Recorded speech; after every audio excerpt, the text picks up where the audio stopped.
अगर हम योग को समझाए, देखिए जो मन है, अगर आपका मन चिंतित है तो सबसे पहले हमें विचार करना चाहिए कि जिस चिंता में हम ग्रस्त हैं, जिसकी चिंता हम कर रहे हैं, क्या वो चिंता करना इतना महत्वपूर्ण है भगवान का चिंतन से ज्यादा और कुछ महत्वपूर्ण नहीं होता है। तो अगर हम जिसकी भी चिंता कर रहे हैं, जिसके ऊपर भी अपना ध्यान लगा रहे हैं, जिसको भी हम अपना मन लगा रहे हैं, अगर हम उस पे अपना फोकस कर रहे हैं तो सबसे पहले आपको यही सोचना है कितना महत्वपूर्ण है उसकी चिंता करना।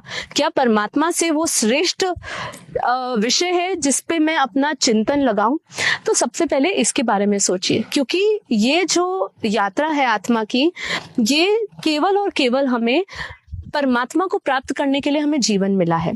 तो अगर हम इसको नहीं समझेंगे तब तक कभी भी हम अपने मन को नियंत्रण नहीं कर पाएंगे।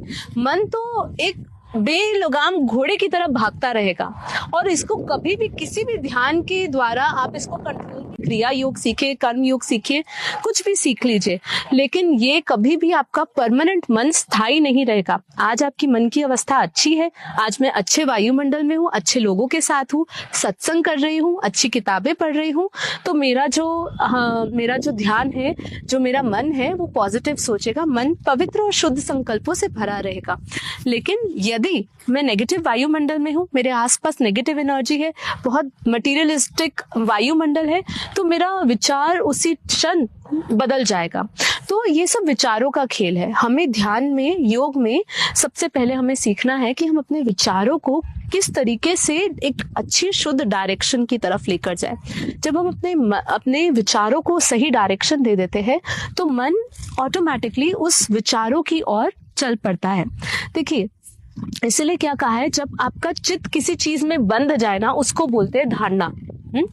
ध्यान से समझिए, जब हमारा चित्त किसी चीज में बंध जाए, बहुत देर तक, आप लंबे समय तक आपका चित्त किसी चीज में बंधा हुआ है, ध्यान कर रहा है, तो उसमें आप धारणाएं ले लोगे।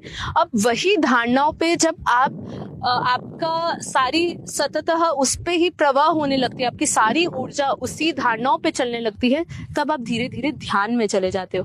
और ध्यान एक ऐसी अवस्था है जब आप इतनी गहराई से उतर जाते हो जहां आपको अपने ध्येय का भी ख्याल नहीं रहता है, तब आप समाधि में चले जाते हो। तो